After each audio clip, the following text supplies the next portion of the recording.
Hello. Welcome to my channel. 1, 2. We begin. Hello guys, and welcome back to my channel. My name is Oluwafunto Borokini. In this video, I'm going to be talking about ovulation. How to know exactly when you are ovulating.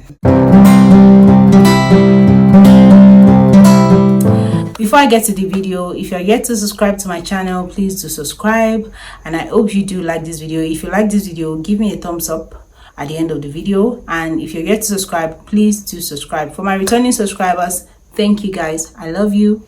Okay, let's get now. What is ovulation? Ovulation is the phase in the menstrual cycle where a mature egg is released from the ovary for fertilization in the fallopian tube. Every woman is born with millions of immature eggs waiting to be released once every month, and when this release happens, we say that you have ovulated. Why is ovulation so important? Ovulation is so important because without ovulation, a woman will not be able to conceive. You will not be able to get pregnant. It is the egg released during ovulation that will go on to be fertilized by a sperm in the fallopian tube, and the process can finally move to the uterus where the baby begins to grow. Now, how do you know exactly when you are ovulating?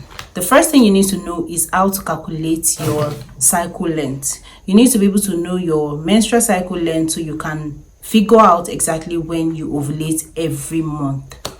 The first day of menstrual period is the first day of the cycle. So day 1 of the cycle is the first day you get your period to the following period. I have another video where I explained in details how to know exactly what your cycle length is.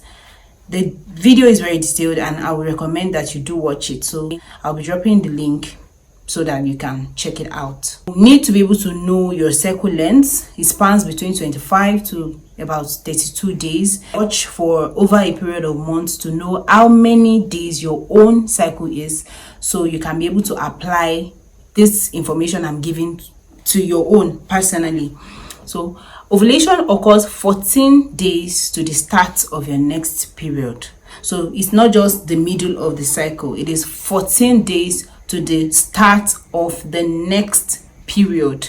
So for somebody that has a 28-day cycle, 14 days to the start of the next period will be on day 14. For somebody that has a 30-day cycle, the 14 days to the start of the next period will be about the 17th day or the 16th day. So you need to do your calculation according to your own cycle. Now, the next point will be to look out for symptoms.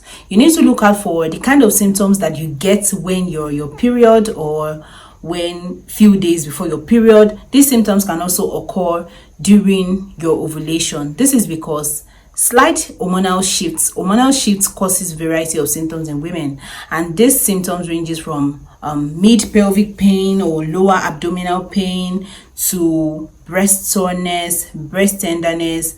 Some people have symptoms that are unique to them. A lot of people complain of cramps in the back, in the waist, in the feet, or wherever. Most general symptoms that come with hormonal changes. You may also experience this during ovulation. Another important factor to consider is libido changes. A lot of women, or most women, would experience more sexual drive during their ovulation.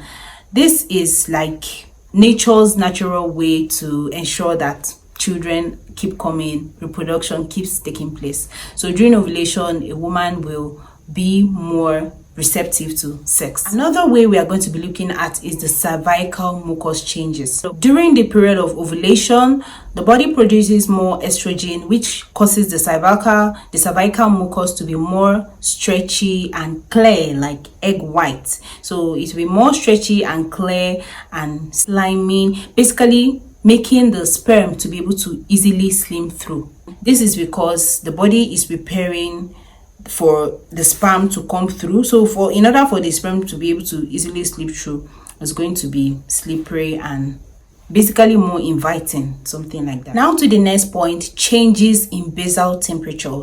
Your basal temperature will generally rise during ovulation and stay that way during the period of ovulation. In order for you to notice any change in your temperature, definitely you must have been checking before time. So for this, you will need to have a digital thermometer that is designed for that purpose.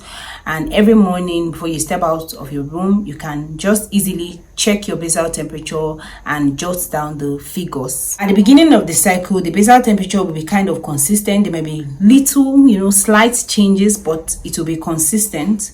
When ovulation is about to occur, there will be a slight dip in the basal temperature, followed by a sharp increase in the body temperature. So always checking your basal temperature every morning will help you to notice that there has been a change, and you can know that ovulation has occurred and begin working on it to get pregnant. The next point, we have changes in the cervix. A lot of women don't pay attention to the position of their cervix through their menstrual cycle. A lot are not even aware that there are changes that occur in the cervix during the menstrual cycle.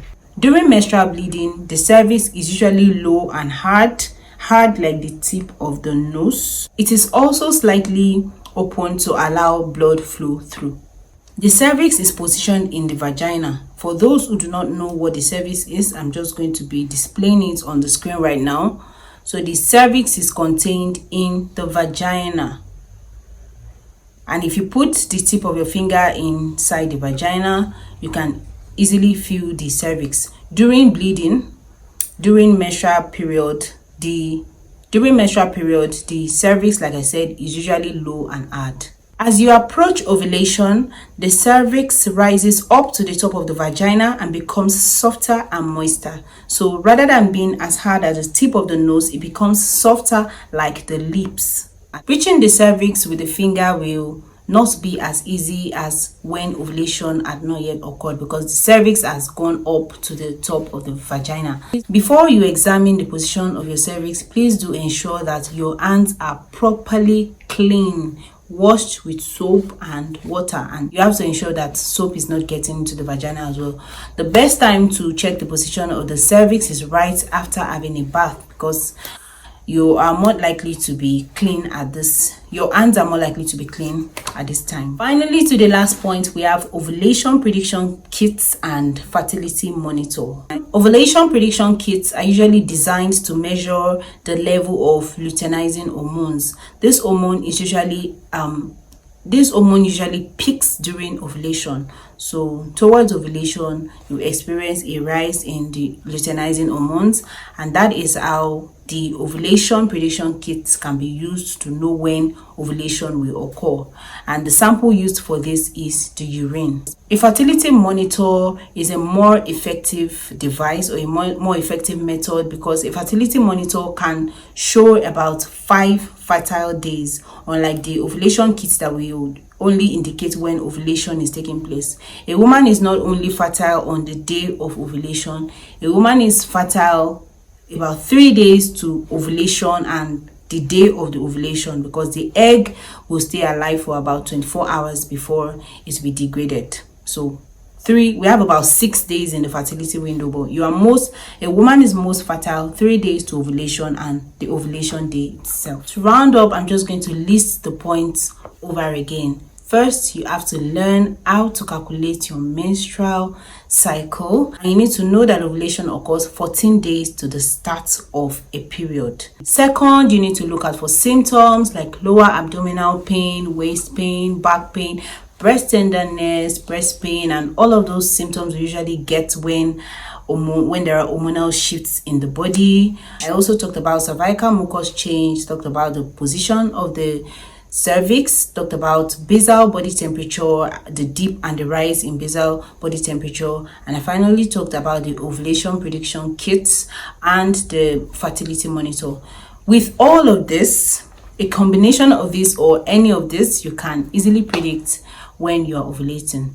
In order for you to be absolutely sure, it would be nice to combine at least about 2 or 3 of these methods and you are good to go.